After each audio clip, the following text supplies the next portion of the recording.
Staff Sergeant Brian Ibe, Master of Ceremonies for today's event. Welcome to West Point and the graduation ceremony for the class of 2025.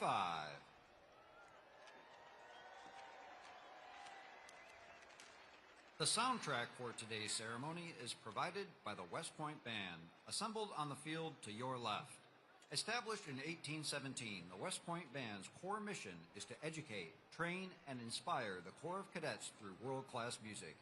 The West Point Band is under the direction of the band's commander, Lieutenant Colonel Daniel Smith Tobin. Please give a round of applause for the West Point Band.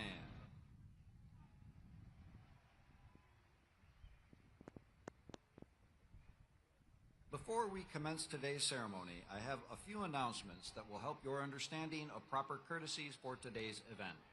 During the ceremony, you will be asked to rise at the following times: the arrival of the official party, the national anthem, the invocation, the singing of the song, The Corps, the singing of the alma mater, the administration of the oath of office to the graduating class, the singing of the Army song, and for the benediction. After the class of 2025 marches into Michie Stadium, you will hear the order, Sound Attention, marking the official start of the graduation ceremony. It is customary to rise at the bugle call of Sound Attention, as well as for the arrival of the official party and our guest speaker, the 45th and 47th President of the United States of America, Donald J. Trump. After the official party has been announced and has arrived at the platform, please remain standing and render appropriate courtesies for honors to the President and for the national anthem of the United States of America. Uniformed service members will salute. Military veterans are encouraged to salute, and civilians are asked to please show the same courtesy to our nation by removing your hat.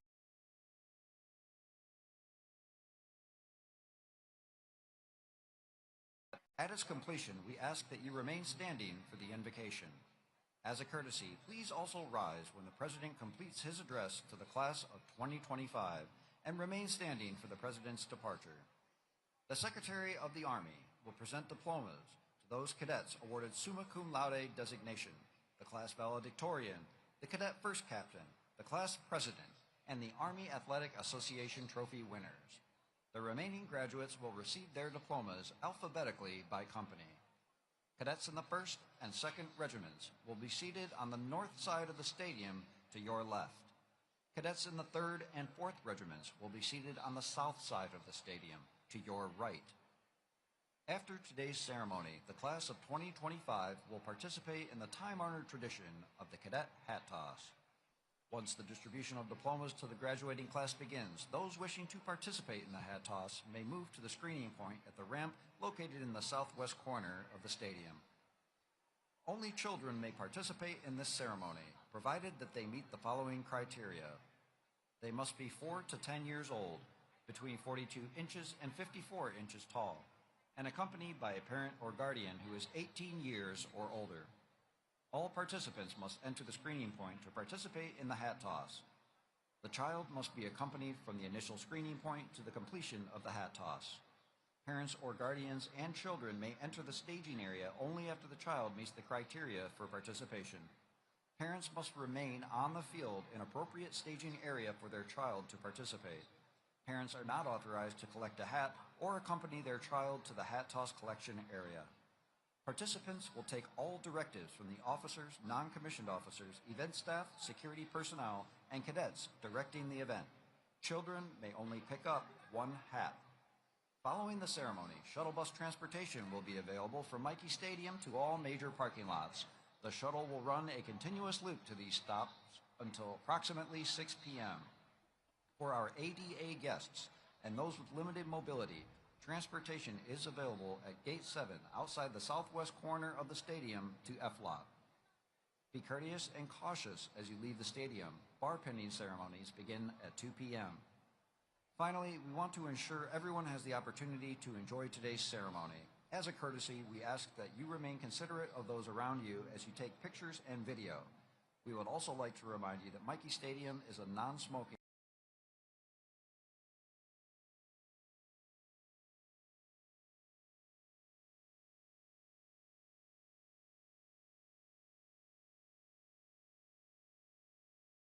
is complete. Please remain in your seat until the official party has departed the area.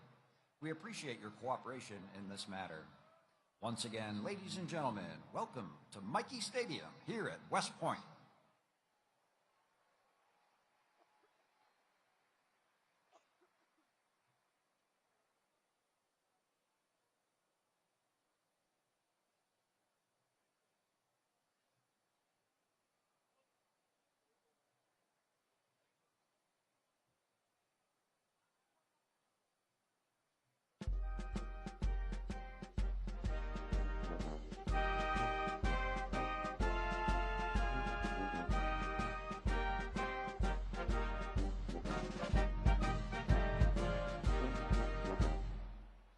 Ladies and gentlemen, please welcome the United States Military Academy Class of 2025.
Ladies and gentlemen, today the West Point class of 1975 will present commemorative second lieutenant bars to members of the class of 2025 as they take their place in the long gray line. The class of 1975, which will celebrate its 50th class reunion here at West Point this fall, has developed a special relationship with the class of 2025. Since June 2020, members of the class of 1975 have engaged with and supported the class of 2025 every step of the way, from our day to graduation. The cadet phase of bonding and mentorship between these two classes culminates today when the class of 1975 presents a set of second lieutenant bars engraved with 75-25. The representatives of the class of 1975 presenting the bars have distinguished records of service to the armed forces and the nation during times of war and in peace. I will introduce them to you now. Seated on the north side of the dais, to your left, the Honorable Robert Wesley Hayes, Jr., class of 1975 President, and Dr. William Forrest Crane, class of 1975 Vice President, United States Army, retired. Seated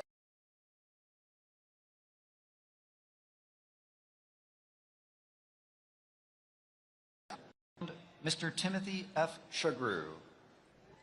Gentlemen, we welcome you back to attend this special graduation ceremony. It is a pleasure and honor to have you here with us today. Ladies and gentlemen, how about a round of applause for the class of 1975 and their outstanding dedication to the class of 2025.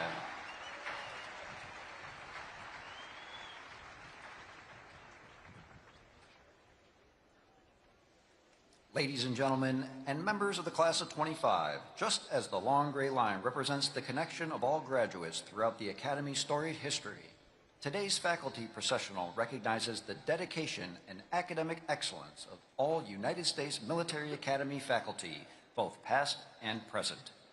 Please welcome representatives of the faculty of the United States Military Academy.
Ladies and gentlemen, please welcome to the platform our distinguished guests. United States Congressman from the state of Arkansas and West Point Board of Visitors Chairman, the Honorable Steve Womack. United States Representative for New York's 18th Congressional District and West Point Class of 2004, the Honorable Pat Ryan. the Commandant of Cadets, Brigadier General R.J. Garcia, the Dean of the Academic Board, Brigadier General Shane R. Reeves, the Athletics Director, Mr. Thomas Theodorakis, the Senior Advisor for Character Integration, Dr. Jeff Peterson, the West Point Chief of Staff, Colonel Con Deep, the United States Military Academy Command Sergeant Major Phil Barretto, the United States Corps of Cadets Command Sergeant Major Tony Powers, members of the Academic Board, and other senior Academy leaders.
Sound attention.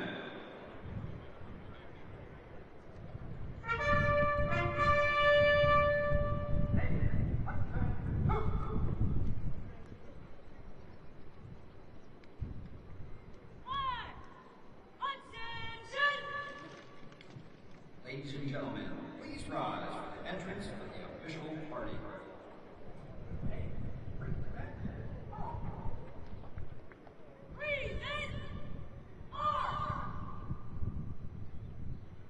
Ladies and gentlemen, please welcome the 25th Secretary of the Army, the Honorable Daniel P. Driscoll.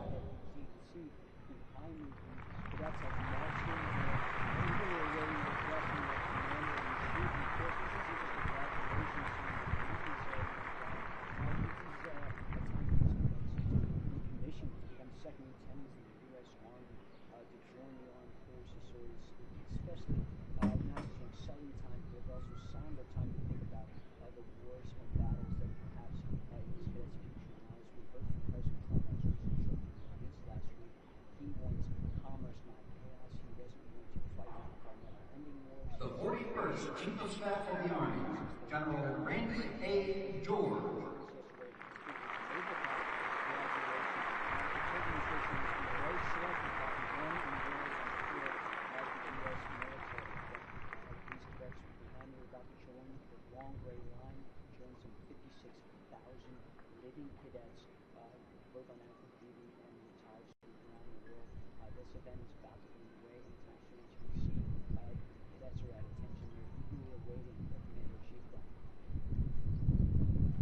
The 61st Superintendent of the United States Military Academy, Lieutenant General Stephen W. Gillen.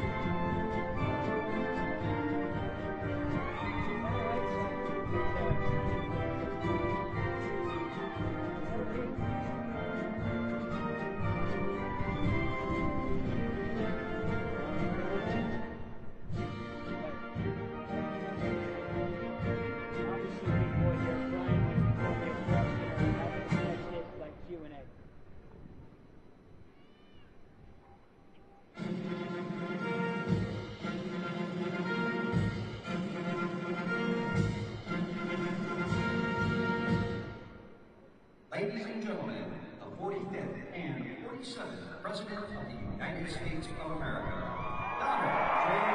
Trump.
remain standing for the invocation by the United States Military Academy Chaplain, Colonel David Bolas.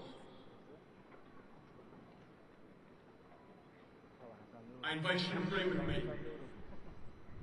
Praise be to the Lord my rock, who trains my hands for war and my fingers for battle.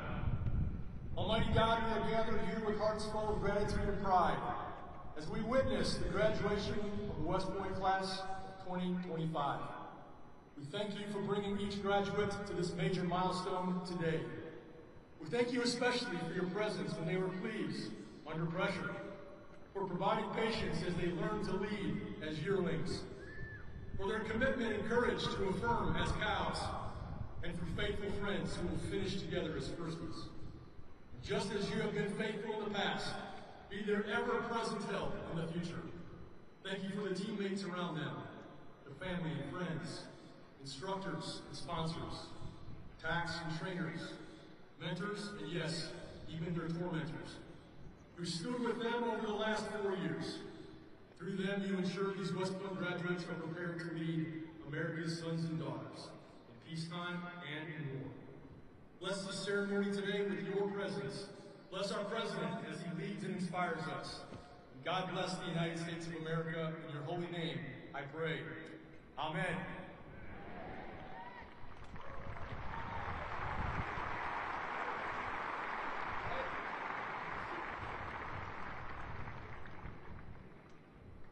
Please be seated.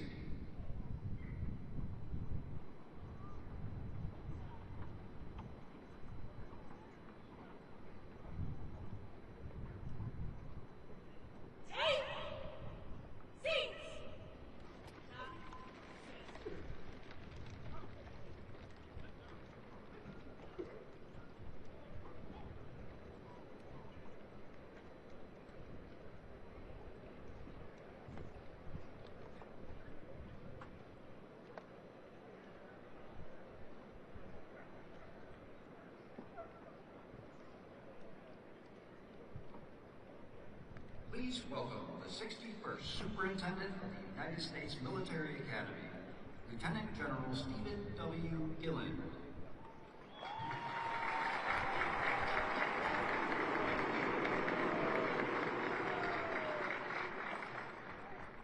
Mr. President, Congressman Womack, Congressman Ryan, Secretary Driscoll, General George, our Chief of Staff of the Army, distinguished guests and alumni, teammates, family and friends, ladies and gentlemen, good morning and welcome to West Point, home of the United States Military Academy.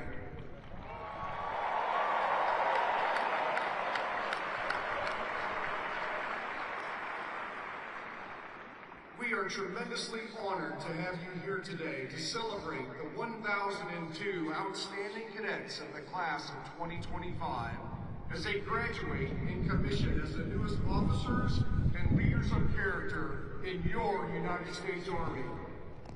First, a very special welcome to the parents, grandparents, siblings, family, and friends of our graduates who are here today. Let's give them a round of applause.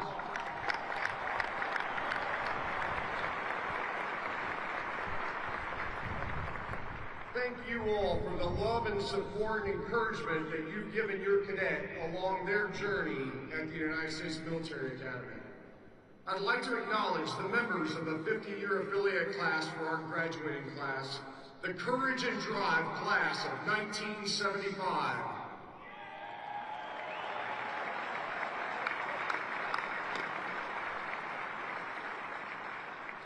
Thank you all for supporting, mentoring, and inspiring these new leaders over the past 4 years.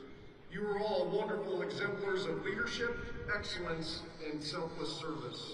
And we are grateful to you for demonstrating the strength of the long gray line to this outstanding class. Class of 2025, together we thrive. Congratulations and well done.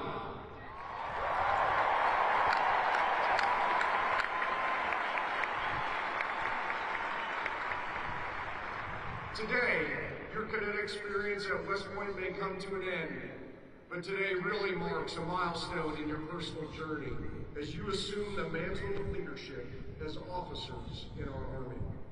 We know you all are looking forward to what's ahead. Travel, school, BOLIC, Ranger School, Sapper School, moving, living on your own. Some of you are getting married in like the next 6 hours. That's right. However, for all of you, I just ask you to take a moment during the next few weeks while you're enjoying some free time to reflect on your time here.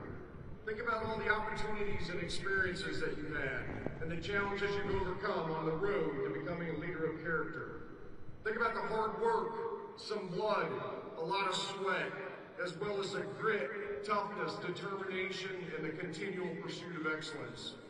Think about the friends you've made and the relationships developed, the camaraderie with teammates, the TACs, instructors, coaches, and old grads who've encouraged and mentored you, and the family and friends who supported you and cheered you on. Take a moment to appreciate and thank all the people who've helped you get to this point, and be grateful for all the experiences and opportunities that have helped shape you these past 4 years. As you pursue this journey as a leader of character, remember, today is about the responsibility of service to our country and to the American people. Today is about challenging yourself, challenging others to be better teammates, better officers, better leaders of character. It starts with you each and every day. Today is also about the responsibility of leadership as Army officers. Your responsibility to support and defend the Constitution of the United States, to be standard bearers, to lead by example and embody what right looks like. Most importantly, today is about your responsibility, your obligation to the citizens of our nation and to your soldiers, America's sons and daughters, to give them your very best leadership every single day. Also, take a moment to reflect and understand what it means to be a graduate of the United States Military Academy. People expect more from you as a graduate of this institution. You represent this institution and you represent the United States Army every single day. You now join a proud legacy of leaders of character who committed themselves to selfless service and continual excellence, guided by our Army values and the ideals of duty, honor, country. Those ideals, they unify us and they define us. They define who you are as graduates of the United States Military Academy. And just as they've inspired you, you will now in turn inspire future generations. The class of 2025, you are ready to face the challenges that await you, prepared to live honorably, lead honorably, and demonstrate excellence in everything that you do. Congratulations and Godspeed to all of you. Mr. President, on behalf of the team at the United States Military Academy, it is an honor to present this outstanding class to you this morning as our nation's newest warfighters and leaders of character.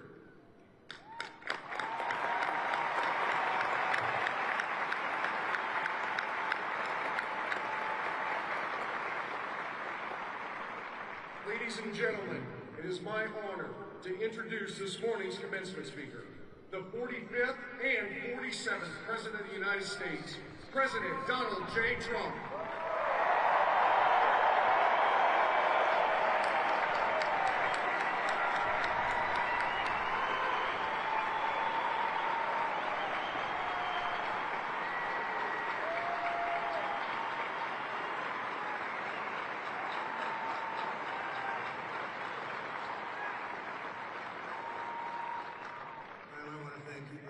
This is a beautiful place. I've been here many times, going to high school, not so far away.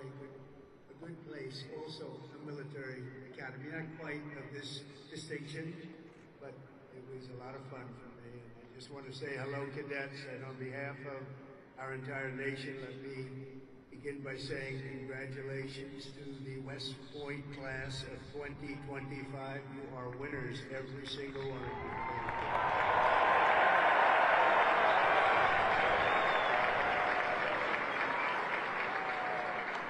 Now we want you to relax, and I'm supposed to say at ease, but you're already at ease. It's because you made a great choice in what you're doing. Your choices in life have been really amazing. So this is a celebration, and let's have a little fun. I want to thank your highly respected Superintendent, General Stephen Glenn, and he is really something. I got to know him backstage with his beautiful family, and his reputation, his wife is just incredible. His reputation is unbelievable, and thank you very much. Your daughter is a winner also, just like everybody out there.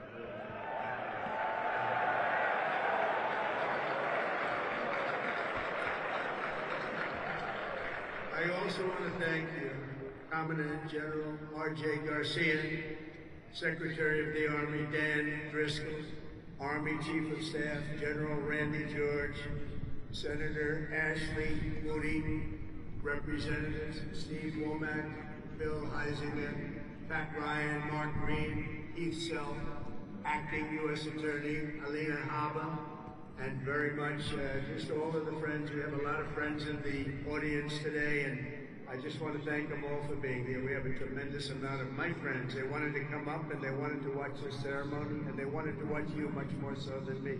So I just want to thank so many people are here.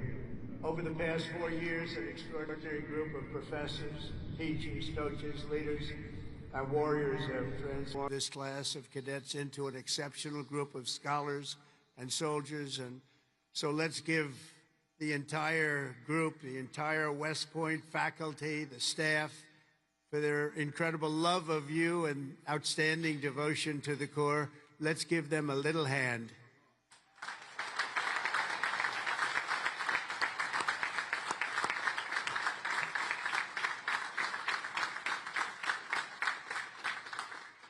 And importantly, we can't forget all of those people beaming with pride. Look at them in the audience. So they're so proud.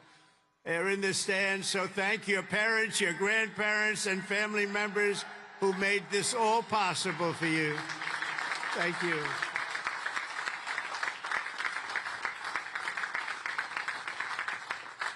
And I think they must have done something right based on what I'm looking at. America loves our military moms and dads. Nearly 1/3 of the cadets graduating today are themselves the children of veterans.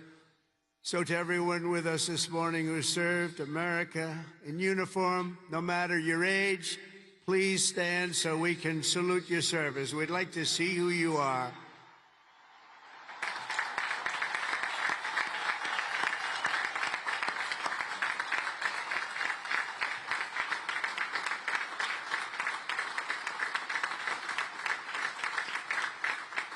Congratulations. Great job. Every cadet on the field before me should savor this morning, because this is a day that you will never, ever forget.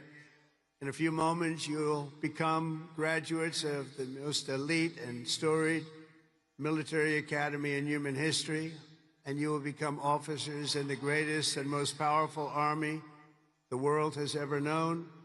And I know because I rebuilt that army, and I rebuilt the military.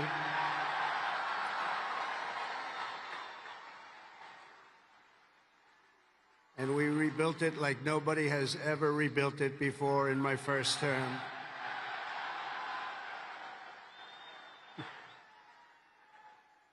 Your experience here at West Point has been anything but easy.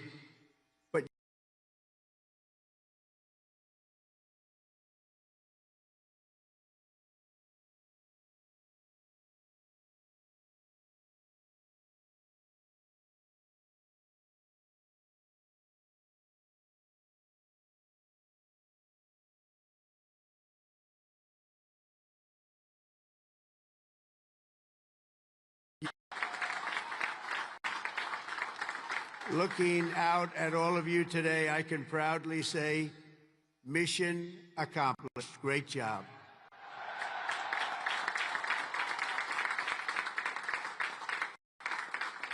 But now you have to go on. You have to forget that, because now you have another. It's a sad thing, isn't it? You know, you can't rest on your laurels no matter what. You just have to keep going. You take a little day off, and you go on to rest, because you have to have victory after victory, and that's what you're going to have as you receive your commissions as second lieutenants, each of you continues down the same hallowed path walked by titans and legends of U.S. military lore, giants like Ulysses S. Grant, John Blackjack Pershing, Dwight David Eisenhower, the one and only Douglas MacArthur, old blood and guts George Patton, and Norman Schwarzkopf. All great. So many more. They and countless other patriots before you have walked out of these halls and straight into history, and today you officially join those immortal heroes in a proud ranks of the long gray line. You know that term, so beautiful, the long gray line.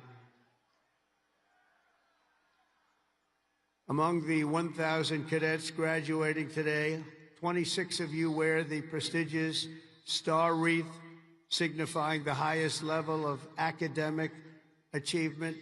Please stand up, 26. Let's see if somebody stands who shouldn't be standing.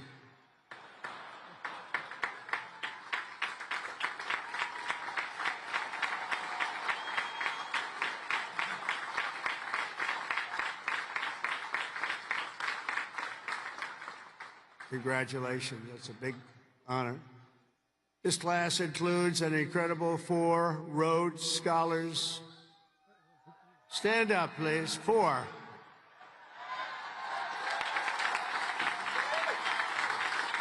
Wow. That's tied for the most of any West Point class since 1959. That's great. 4. Congratulations. Boy, oh boy, oh boy. I want to bring them right to the Oval Office. I don't want to have them go too far away from me. 8 cadets here today took on the challenge of designing their own hypersonic rocket. Oh, we can use you. We're building them right now. You know, we had ours stolen. We are the designer of it. We had it stolen during the Obama administration. They stole it. You know who stole it? The Russians stole it. Something bad happened. But we're the designer of it, and we're now building them, and lots of them. And earlier this year, they launched it into space, setting a world record for amateur rocketry. Can't get you in there fast enough. This class excelled not only mentally, but also physically. Last January, when more than 1,000 cadets volunteered for an 18.5-mile march on a freezing winter night, Cadet Chris Verdugo completed the task in 2 hours and 30 minutes flat, smashing the international record for the competition by 13 minutes. Where is he? Where is he? Come up here. Come up here, Chris. Get up here, Chris. Wow. Come here. That's by 13 minutes. Come here, Chris. I want to see this guy. Wow. 13 minutes. Say something. Come here. Come here.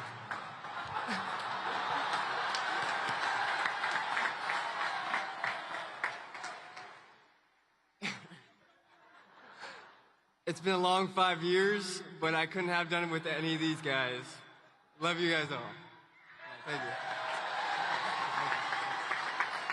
Wow.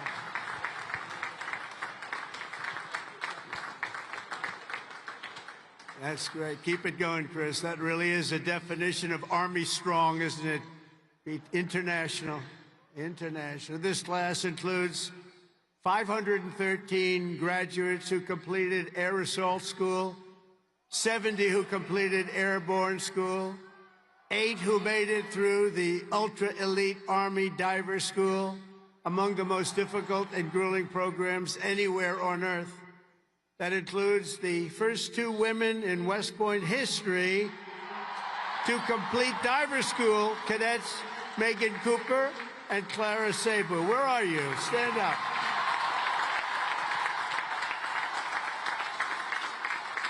Where are they? Wow, great job. That is not easy. Congratulations, Megan, Clara. That's a job well done. Fantastic. Thank you very much. Some of you achieved a different kind of distinction here at the Academy, including 7 century men who completed 100 hours of marching for disciplinary, infractions. No, don't tell me I'm doing this. Oh, I'm so sorry. Would you like to stand up? I don't know.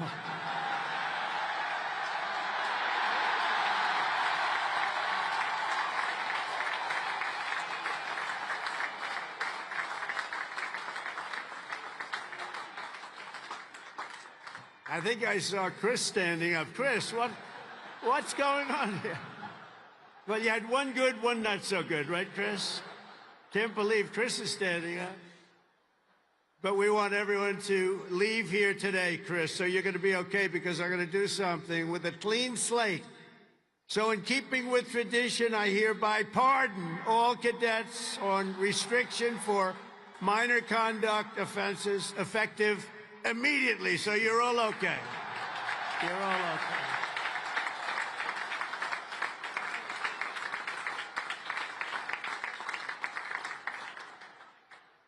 The class of 2025 is a lot to be proud of, including your first-rate athletes and athletics. You are something.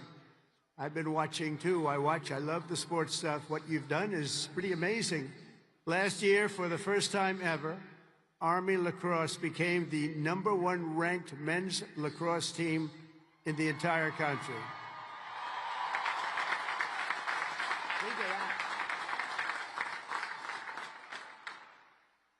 Those of you on the team, stand. That's a big honor. Stand.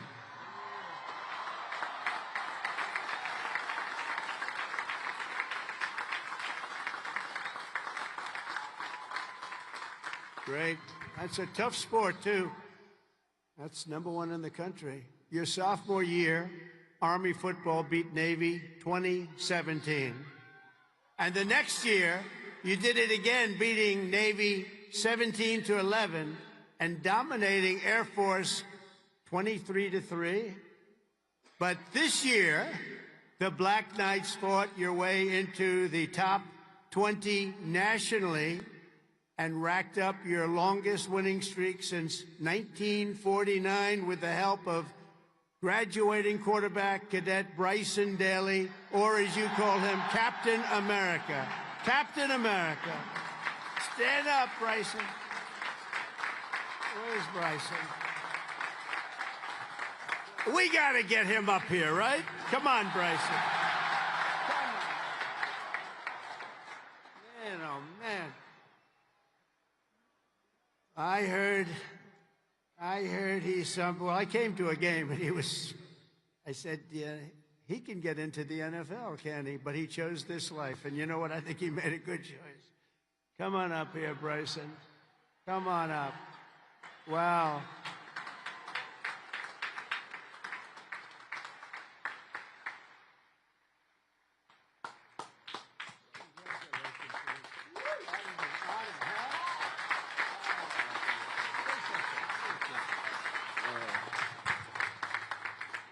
Go Army football. Shout out the Hogs, H4. Can't wait to graduate. Love you guys.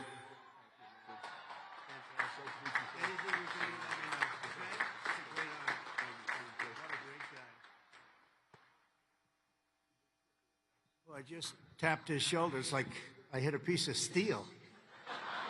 Guy's in good shape.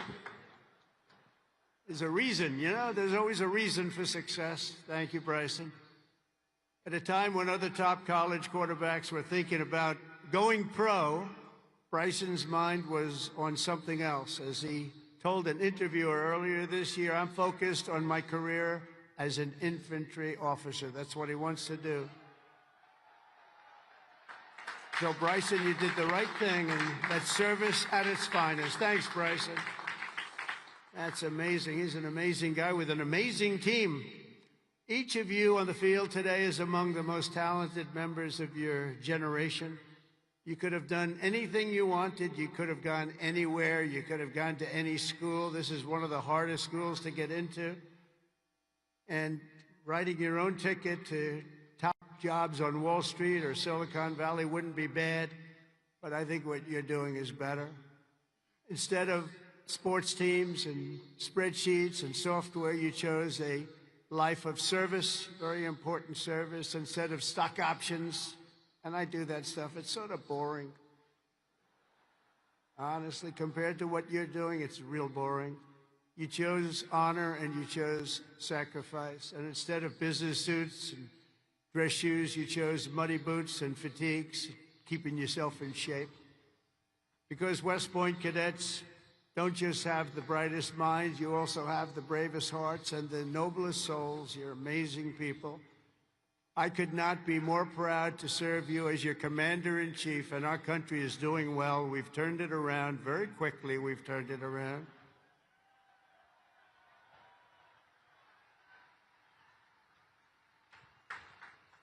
I just got back from the Middle East, and I was at, as you know, Saudi Arabia, Qatar, UAE, and I will tell you, they said, all three leaders, great leaders of those three nations, they all said the same thing. The United States of America is hotter now than we've ever seen it, and a year ago, it was as cold as it gets, and it's true. It's true.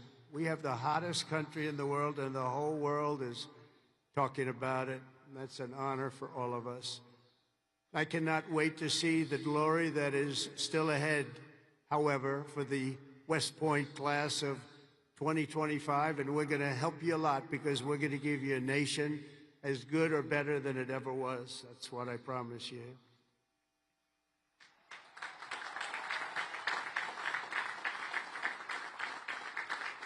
All the victories that you've had together on these grounds will soon pale in comparison to the momentous deeds that you'll perform on the mission you're accepting today. And as a future leader of America's Army, and we have that Army geared up. We have ordered, you know, we just went $1 trillion military budget, General. Do you know that? $1 trillion.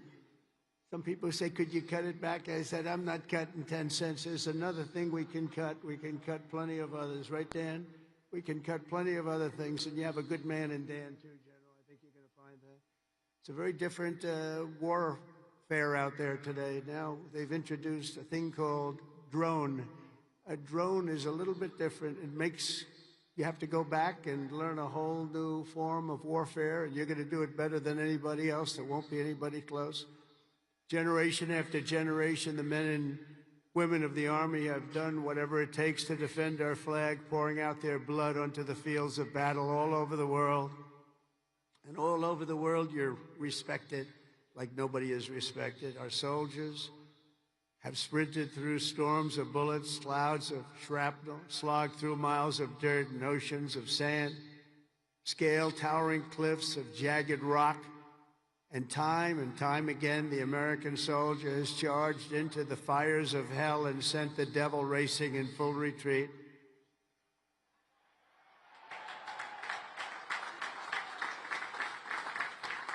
No task has ever been too tough for America's Army, and now that 250-year legacy of glory and triumph belongs to you, the 1,000 newest officers of the greatest fighting force in the history of the world, and that's what you are, and that's what you're being thought of again.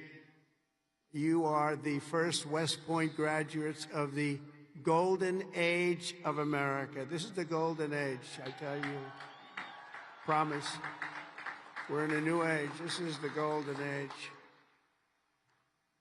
And you're going to lead the Army to summits of greatness it has never reached before. And you see that. You see what's happening. You see what's going on in the world. Each of you is entering the Officer Corps at a defining moment in the Army's history. For at least 2 decades, political leaders from both parties have dragged our military into missions it was never meant to be. It wasn't meant to be. People would say, why are we doing this? Why are we wasting our time, money, and souls in some case? They sent our warriors on nation-building crusades to nations that wanted nothing to do with us, led by leaders that didn't have a clue in distant lands, while abusing our soldiers with absurd ideological experiments here and at home. All of that's ended, you know that. All of it's ended. It's ended, strongly ended. They're not even allowed to think about it anymore. They subjected the armed forces to all manner of social projects and political causes while leaving our borders undefended and depleting our arsenals to fight other countries' wars. We fought for other countries' borders, but we didn't fight for our own border, but now we do, like we have never fought before, by the way. But under the Trump administration, those days are over. We're getting rid of the distractions, and we're focusing our military on its core mission, crushing America's adversaries, killing America's enemies, and defending our great American flag like it has never been defended before.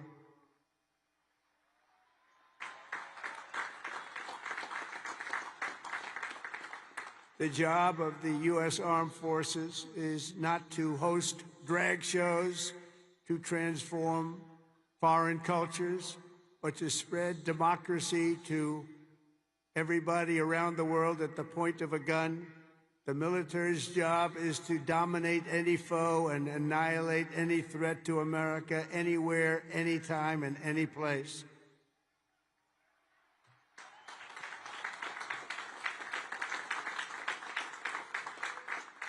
A big part of that job is to be respected again, and you are, as of right now, respected more than any army anywhere in the world, and that's happening, and I can tell you, you are respected like nobody can believe. As president, I am laser focused on our core national interests. My preference will always be to make peace and to seek partnership, even with countries where our differences may be profound. As you know, we're working on a lot of things right now. When I left office 4 years ago, we had no wars, we had no problems. We had nothing but success. We had the most incredible economy, the single greatest economy for a president in history. I think we're going to beat it this time by a lot, if you want to know the truth. But we had something going on very special. But if the United States or its allies are ever threatened or attacked, the Army will obliterate our opponents with overwhelming strength and devastating force. That's why my administration has begun a colossal buildup of the United States Armed Forces, a buildup like we've never had before. Peace through strength. You know the term. I've used it a lot.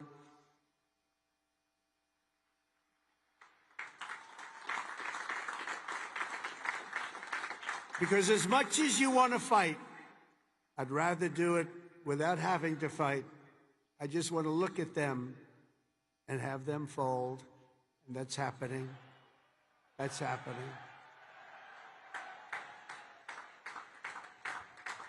And I've approved a $1 trillion investment, and that will be, again, the largest ever in the history of our country. And we are buying you new airplanes, brand new, beautiful planes, redesigned planes, brand new planes, totally stealth planes. I hope they're stealth. I don't know. That whole stealth thing, I'm sort of wondering. You mean if we shape a wing this way, they don't see it, but the other way they see it? I'm not so sure. But that's what they tell me. We have the best tanks anywhere in the world. We're going to start shipbuilding again. We're going to start ship. We used to build a ship a day. Now we don't build them anymore. We had a lot of people that didn't know much about getting things built, but that's all I've done in my life is build. We're going to have the best missiles. We already do. Drones and much, much more. And earlier this week, I think you'll like this, I announced that we are officially building all in America, made in America, designed in America. We're the only ones that could do it because we're the only ones with the great technology. We're building the Golden Dome missile defense shield to protect our homeland and to protect West Point from attack. And it will be completed before I leave office.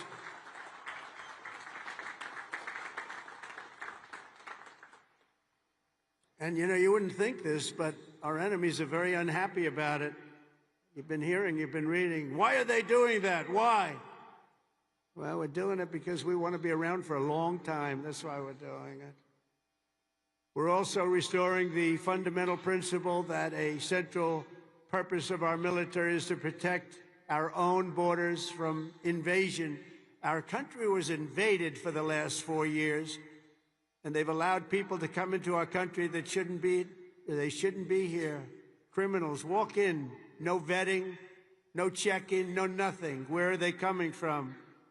And they were taking people out of prisons, they were taking gang members, they were taking the mentally insane and allowing them to come in, and we're getting them out of our country. We have no choice. We're getting them out and bringing them back where they came from. Have no choice. And it's not easy. It's not easy. But hopefully the courts will allow us to continue. You know, we had the greatest election victory. This was November 5th, we won the popular vote by millions of votes. We won all 7 swing states. We won everything. We won 2,750 districts against 505. 2,750 against 505. We had a great mandate, and it gives us the right to do what we want to do to make our country great again, and that's what we're going to do. And on day one, I deployed our military to the southern border. And since that day, we've reduced the number of illegal border crossings where there used to be hundreds of thousands of people coming into our country a day. We had nobody come in the last week and a half. We were at 99.999%. 99.999, think of that. That was with the help of our military. We had one person come in. One. You know why? He got very sick. And we brought him through to have him brought to a hospital. One person. And for that, please don't hold me responsible, but that's okay. They did the right thing. Gone are the days where defending every nation but our own was the primary thought. We are putting America first. We have to put America first. We have to rebuild and defend our nation. And very shortly, you're going to see a nation better than it's ever been. And you see that with the trade. For years, we've been ripped off by every nation in the world on trade. We've been ripped off at the NATO level. We've been ripped off like no country has ever been ripped off, but they don't rip us off anymore. They're not going to rip us off anymore. And you're seeing it.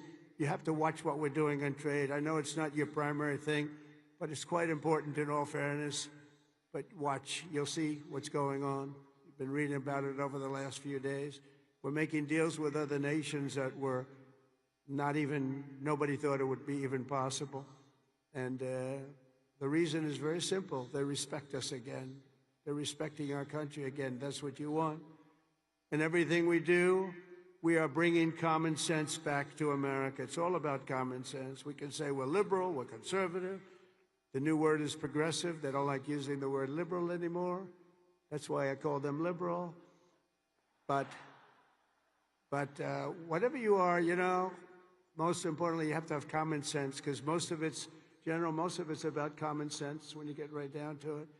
And we have a lot of people with a lot of very smart people, but they have to have common sense. And we've liberated our troops from divisive and demeaning political trainings. There will be no more critical race theory or transgender for everybody forced onto our brave men and women in uniform, or on anybody else for that matter in this country. And we will not have men playing in women's sports, if that's okay.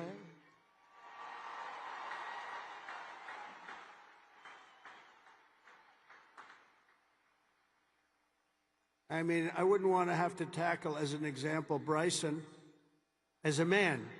But I don't think a lot of women want to tackle him. I don't think so. How crazy is it? Men playing in women's sports, how crazy is it? So ridiculous, so demeaning to women. And it's over. That's over. We've ended it. And promotions and appointments will not be based on politics or identity. They'll be based on merit. We won that case in the Supreme Court of the United States. We're allowed to go back to a system of merit. We're a merit-based country again. Today,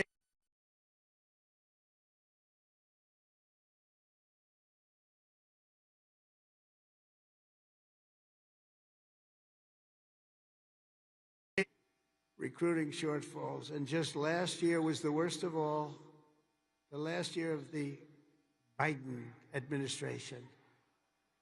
We couldn't get anybody to join our military. We couldn't get anybody to join our police or firefighters. We couldn't get anybody to join anything.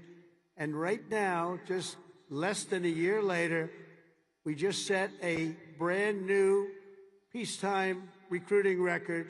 The most people joined, and we are brimming. In fact, be careful. There's somebody going to try and take your job. Be careful. You better be good. We are brimming with confidence, and we're brimming with people. We had the best recruiting month that we've had in memory. Nobody remembers anything like it. And that's all because they have spirit now. They have spirit. They have a spirit for our country. And now everybody wants to be doing what you're doing. Think of that. So it's really a great honor, I will say. And I'm pleased to report that by next week, the Army is expected to surpass its recruiting targets for the entire year, something that hasn't happened in 28 years where we've had that. So that's pretty good.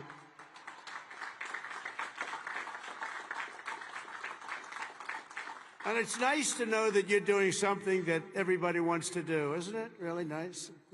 I hated to hear that. During the campaign, I was hearing that you couldn't get people to enlist, but now we're getting people, and it's sad because we're telling so many people, I'm sorry, we can't do it. My administration is doing everything possible to forge the most powerful military ever built. But ultimately, the task of keeping America strong and safe in the years ahead is going to belong to you. Among you are the lieutenants, majors, colonels, and generals who lead the Army for the next 10, 20, 30, and even 40 years. So as Commander-in-Chief, let me offer a few words of advice as you begin your Army careers. And I thought I'd do this, and I can make this to a civilian audience or to a military audience. It's pretty much the same. And I did this recently at Ohio State, and they really liked it. I gave them a little advice as to what I see for what you want to do and some tips. And first of all, and you've already done it, different from civilians, they're making their decision right now. You've already made your decision. I love your decision. You have to do what you love. You have to do what you love. If you don't love it, you'll never be successful at it. And you've done this, and you really, many of you in the audience, many of you that are graduating, you come from military backgrounds or you love the military. It's what you want to do. It's what you want to talk about.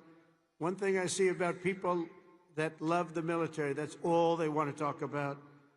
I'll be out to dinner, and generals, if they love their job, usually the only good ones are the ones that want to talk about it all the time.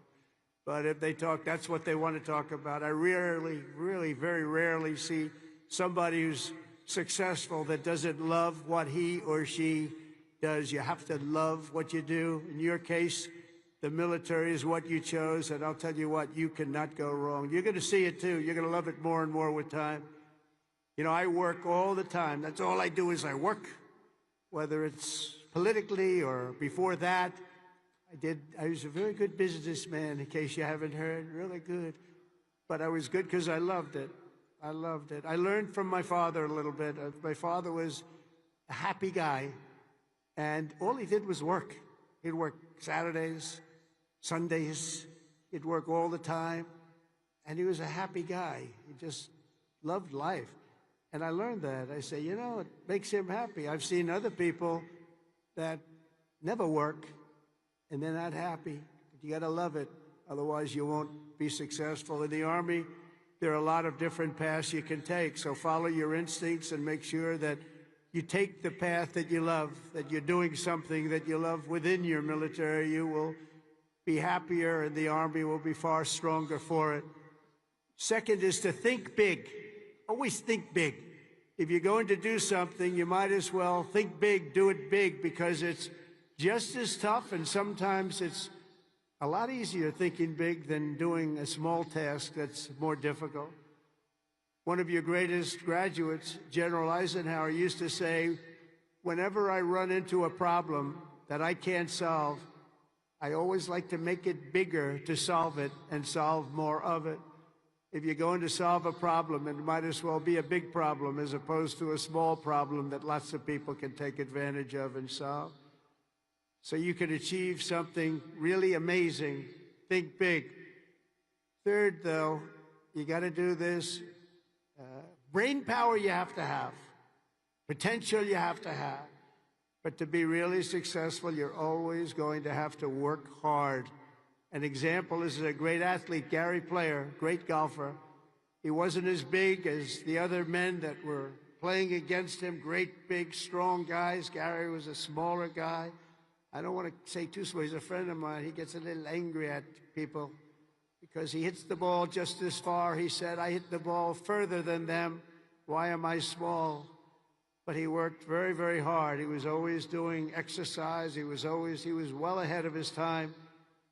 He never stopped. He won 168 golf tournaments. He won 18 majors, 9 regular and 9 on the senior tour. 18 with 168. That's the most tournaments internationally, the most tournaments anybody's ever won.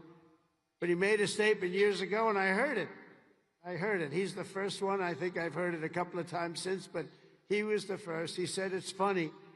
The harder I work, the luckier I get. And think of that. The harder I work, the luckier I get. And he worked hard, and you're working hard, and the harder you work, the luckier you're going to get. Fourth is, don't lose your momentum. Momentum's an amazing thing. Keep it going. I tell a story sometimes about a man who was a great, great real estate man. He was a man who was admired for real estate all over the world, actually, but all over the country. He built Levittowns. He started as a man who built one house. Then he built 2, then he built 5, then he built 20, then he built 1,000, then he built 2,000 and 3,000 a year. And he got very big, very big. He was great at what he did. You see him all over the country still, Levittowns. This was a long time ago, but he was the first of the really, really big home builders. And he became very rich, became a very rich man. And then he decided to sell. He was offered a lot of money by a big conglomerate, Gulf and Western, big conglomerate. They didn't do real estate. They didn't know anything about it, but they saw the money he was making. They wanted to take it to a public company. And they gave him a lot of money, tremendous amount of money, more money than he ever thought he'd get. And he sold his company, and he had nothing to do. He ended up getting a divorce, found a new wife. Could you say a trophy wife? I guess we can say a trophy wife. It didn't work out too well, but that doesn't work out too well, I must tell you. A lot of trophy wives, doesn't work out. But it made him happy for a little while at least. But he found a new wife. He sold his little boat and he got a big yacht. He had one of the biggest yachts anywhere in the world. He moved for a time to Monte Carlo and he led the good life. And time went by and he got bored. And 15 years later, the company that he sold to called him and they said, the housing business is not for us. You have to understand, when Bill Levitt was hot, when he had momentum, he'd go to the job sites every night. He'd pick up every loose nail. He'd pick up every scrap of wood. If there was a bolt or a screw laying on the ground, he'd pick it up and he'd use it the next day in putting together a house. But now he was spoiled and he was rich. He was really rich. And they called and they said, this isn't for us, this business. We do other things. Would you like to buy it back? We'll sell it back to you cheap. And they did. He bought it. He bought it. He thought he made a great deal, and he was all excited. But it was 15 years later. He lost a lot of momentum. Remember the word momentum. And he lost everything. It just didn't work. He lost everything. And I was sitting at a party on Fifth Avenue one night, a long time ago, and you had the biggest people in New York, the biggest people in the country, all in that party, and they were all saluting each other, how great they were. They were all telling each other, I'm greater than you. Gets to be really, gives you a headache sometimes. But they had all these people that telling their own stories about how fantastic, a cocktail party, and I looked over, and I was doing well. I was invited to the party, so I had to be doing well. I was very, very young. But I made a name in real estate, and I looked over, and at the party, sitting in a corner all by himself, nobody was talking to him, was Mr. Levitt. He had just gone bankrupt, lost everything. He had lost everything, his home, everything. And I went over and talked to him because he was in the real estate business, and I loved real estate. And I said, hello, Mr. Levitt, how are you? He said, hello, Donald, it's nice to meet you. He knew me from being in the business. I said, so how's it going? He goes, not well. It's really not going well, as you've probably read. It's been a very, very tough period for me, son. I said, so what happened? It's just anything you can do? He goes, no, there's not a thing I can do. He said, I'll never forget. He said, I've lost my momentum. I just didn't have it. I used to have it, but I lost my momentum. So it's a story I tell, and you have to know when you have the momentum, but sometimes you have to also know when you've lost the momentum. And leaving a field sometimes, leaving what you're doing sometimes is okay. But you got to have momentum, but you have to know if that momentum's gone. You have to know when to say it's time to get out. And it's a very sad story. I remember that story so well, like it was yesterday. Fifth, you have to have the courage to take risks and to do things differently. Eisenhower, again, was threatened with court-martials as a young officer for advocating a new doctrine of tank warfare. Billy Mitchell was thrown out of the Army for pioneering the use of air power. They said, what do you mean air power? Don't be ridiculous. People willing to try and do things differently.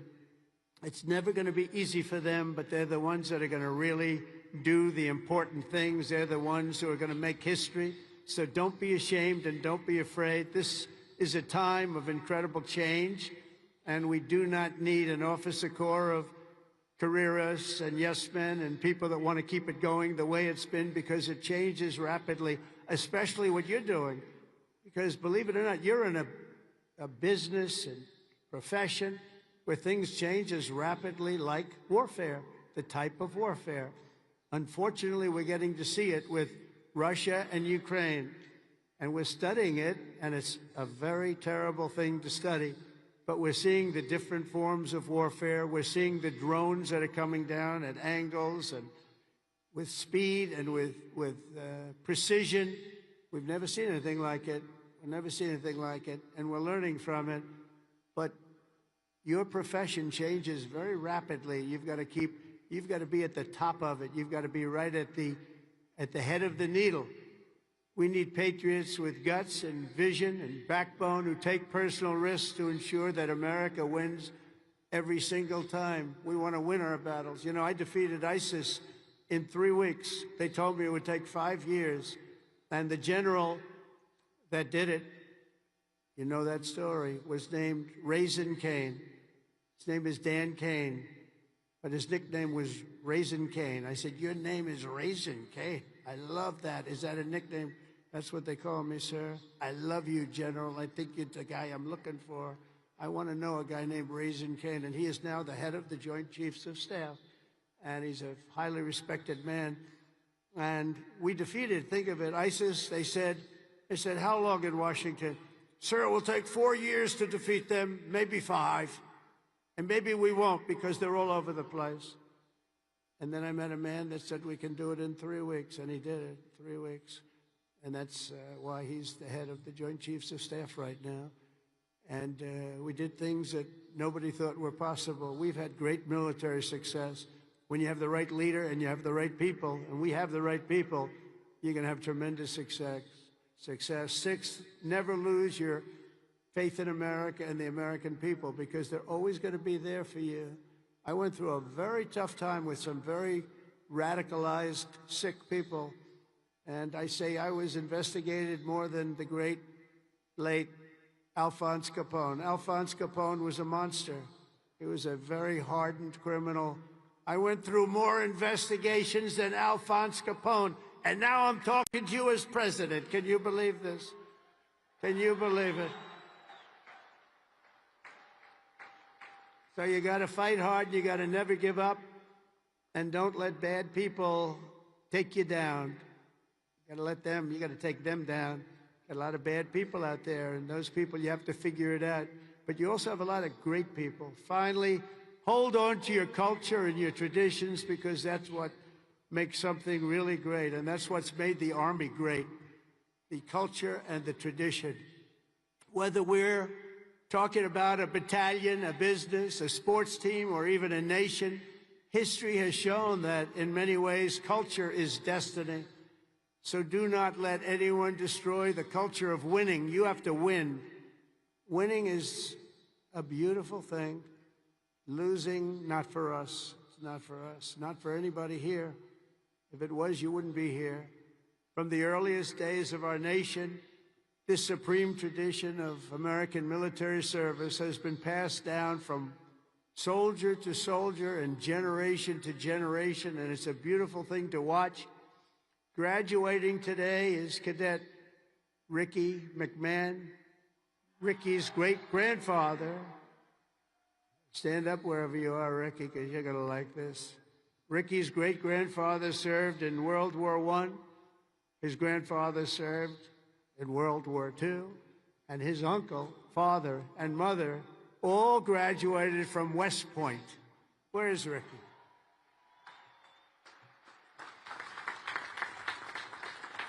In 2004, when Ricky was just a little tiny boy, who would think about that, Ricky, a little tiny boy?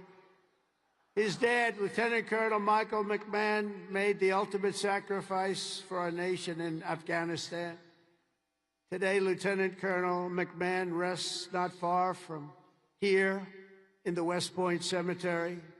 Last year, 2 decades after losing his father, Ricky placed a gold chip from his dad's 1985 class ring into a crucible along 87 other rings were with it, of past West Point grads that were melted down to forge those now worn by the class of 2025. Do you all know that? Do you know that? What you're wearing? I want one. Ricky, I want one. Each of you will carry Michael's memory with you always as you continue the legacy he gave you. It gave you something that would be so proud. He would be so proud. He is proud as he looks down.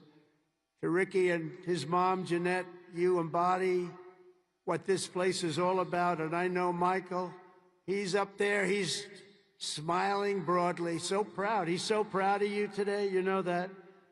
And he's a man that couldn't be, and he is a man that couldn't be more proud. And I want to I just love that story. And everybody's ring, they're going to remember you. They're going to remember your family. And most importantly, you're going to remember a great tradition.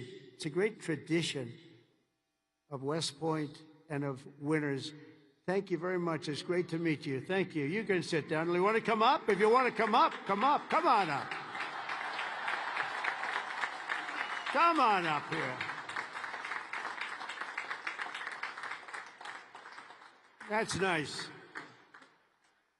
You're a handsome guy. They're all good looking here. I don't know what's going on.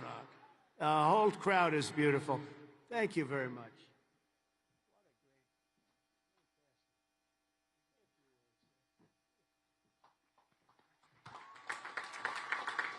I'd like to thank my mother. I'd like to thank my family. And I'd like to thank G3, Go Gophers.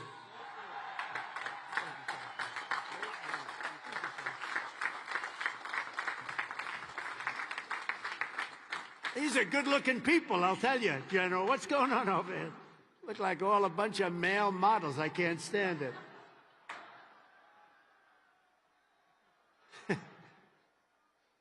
For 2.5 centuries, our republic has endured because of heroes like Michael, They've laid down their lives for America, and because young people like all of you have picked up the banner of service and carried forward the flag of freedom from Lexington to Yorktown, from Gettysburg to Sicily, and from Incheon to Fallujah, America has been won and saved by an unbroken chain of soldiers and patriots who ran to the sound of the guns, leapt into the maw of battle, and charged into the crucible of fire to seize the crown of victory, no matter the odds, no matter the cost, no matter the danger.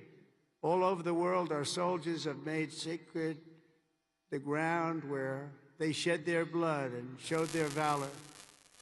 From Seminary Ridge to San Juan Hill, Belleau Wood, Omaha Beach, Leyte Gulf, and Ardennes Forest, Chosin Reservoir, all over, and even a place called Pork Chop Hill. And in all of those battles and so many more, some of the best, brightest, and bravest have come from right here at the U.S. Military Academy at West Point, one of the great fabled places anywhere in the world. America's Army has never failed us, and with leaders like the West Point class of 2025, the Army will never fail. We will never let you down.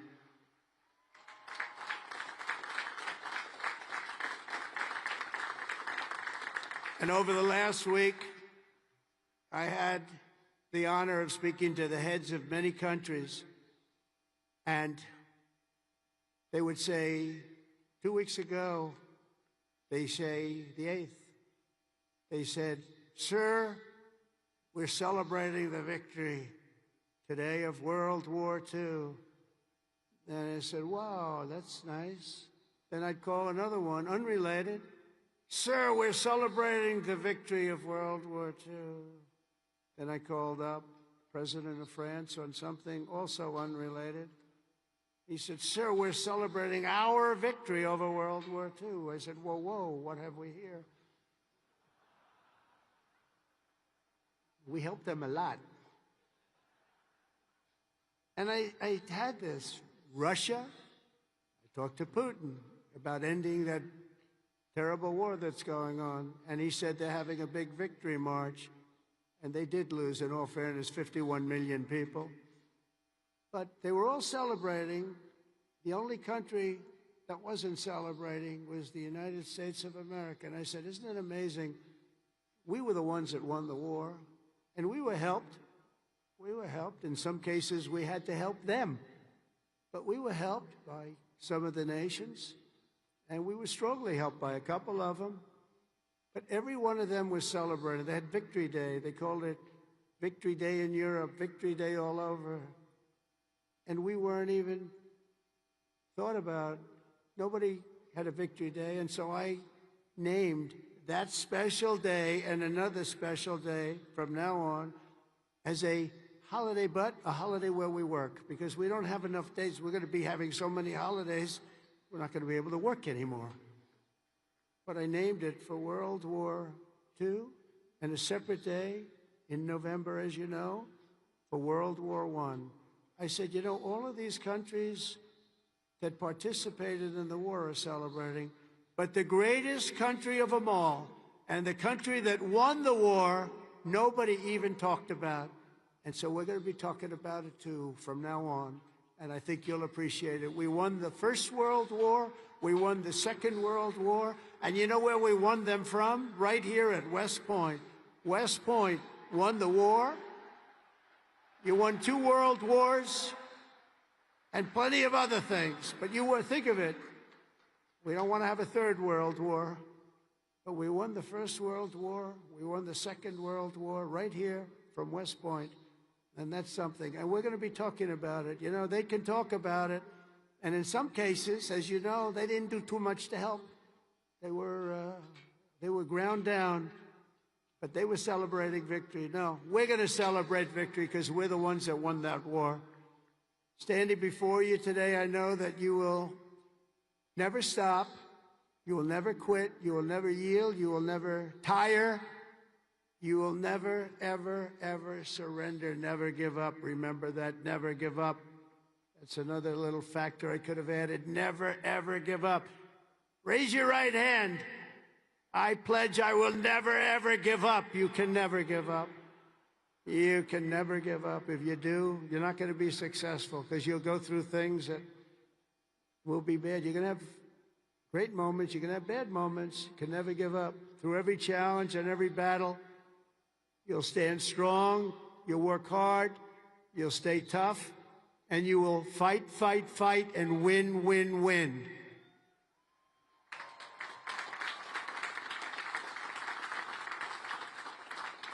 So I want to just congratulate you all. I'm going back now to deal with Russia, to deal with China. What's that all about? And to get you lots of victories. We're going to keep winning. This country is going to keep winning, and with you, the job is easy. I want to thank you all. Congratulations to the class of 2025. God bless you all. Incredible people. Thank you very much, everybody.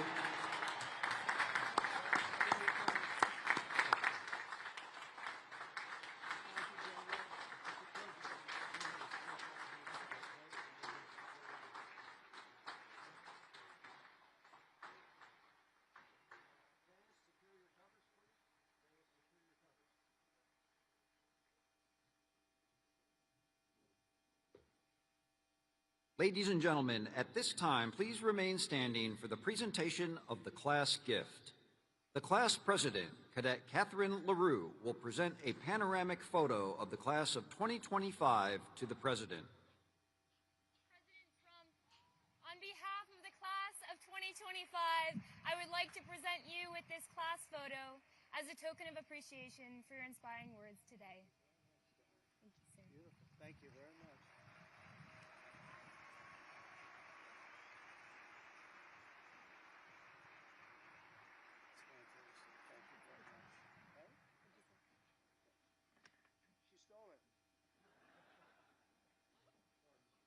Hey, attention!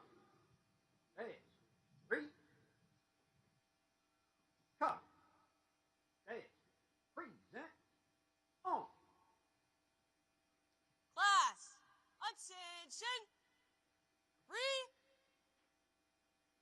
cover, present, arms. Ladies and gentlemen, please rise for the departure of the president.